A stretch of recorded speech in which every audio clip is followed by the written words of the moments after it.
What are some things from your childhood, or if you're like me, from your traumahood? I am a survivor of a mother who was she's still alive, dead to me over 30 years, but walking the earth, a sociopath and a narcissist. And I come from a narcissistic family system.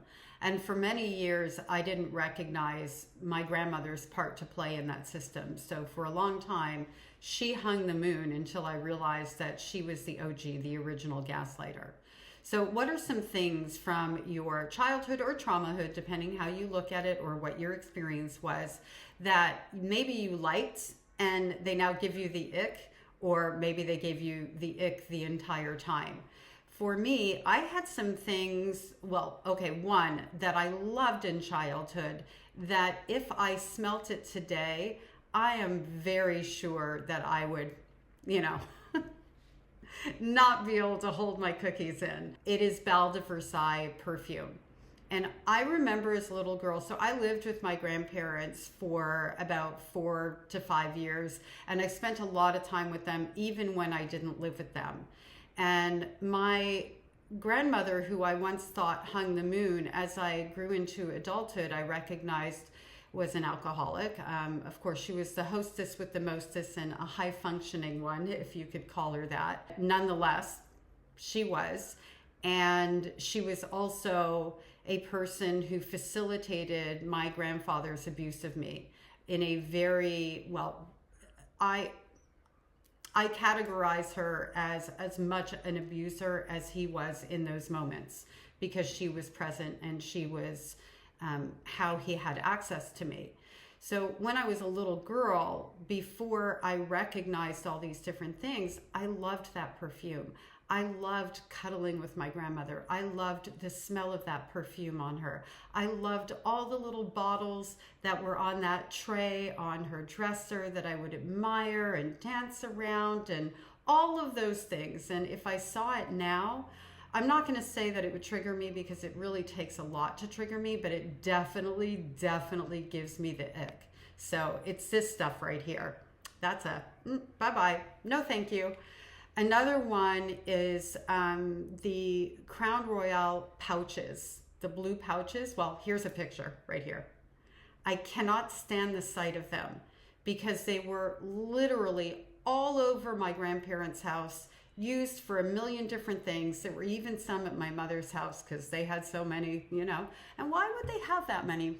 I wonder. Well, we know why, because I shared earlier. The one thing that gives me the greatest ick, that's top of mind. So I haven't put a whole lot of thought into this. I'm really going with things that were top of mind because I saw a picture of Erno Laszlo products. So it's a skincare line that my mother used to use.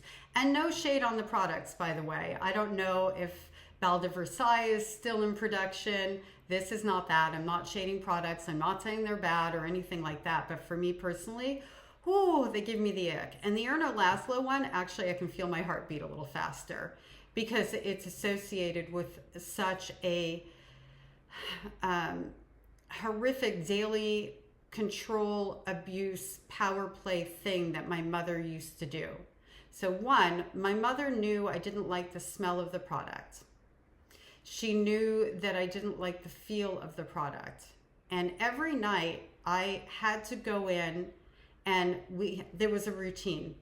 No matter what happened during the day. So this could be on a day where my mother ripped apart my closet, called me every name in the book, left me in a pile of everything that was in my closet to clean up, very mommy dearest style. And that night I was still expected to fall into the bedtime routine.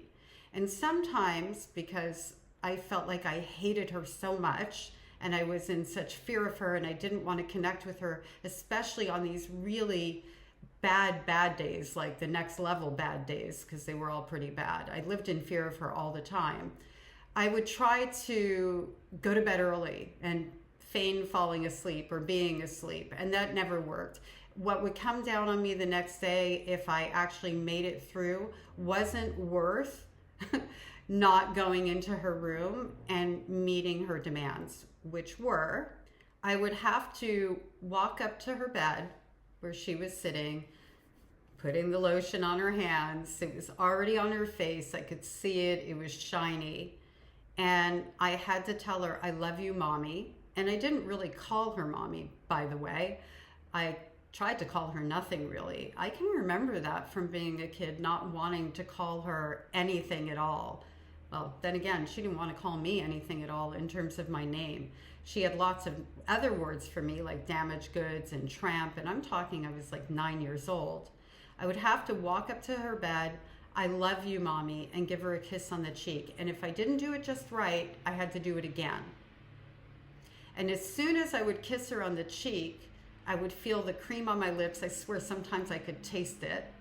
And, you know, the odor would now be stuck on me. And she knew I didn't like it because one of the times that I went up and I kissed her, I couldn't keep my reaction in control. And it was like, you know, I gave kind of a, oh, you don't like that. Smirk incoming, right? We know if you're raised by a narcissistic parent, you know what happens. It's the smirk, and then you know that they got their satisfaction. So what are the things, so to this day, like that product, forget it. What are the things, or maybe it's just one thing that gives you the ick from your childhood or traumahood kind of thing? Thank you for being here. Thank you for commenting in. If you have any questions, also drop them in the comment section. I'm really curious to see how many other people have things. And again, I did this off the top of my head. I'm pretty sure I could come up with a very long list. These just happen to be the ones that are top of mind. And again, what reminded me was seeing, I think it was an advert or something for Erno Laszlo. So again, no shade on the product. I'm sure it's fabulous. I am definitely sure it's very expensive, because the more expensive it was, the more attractive it was to my mother.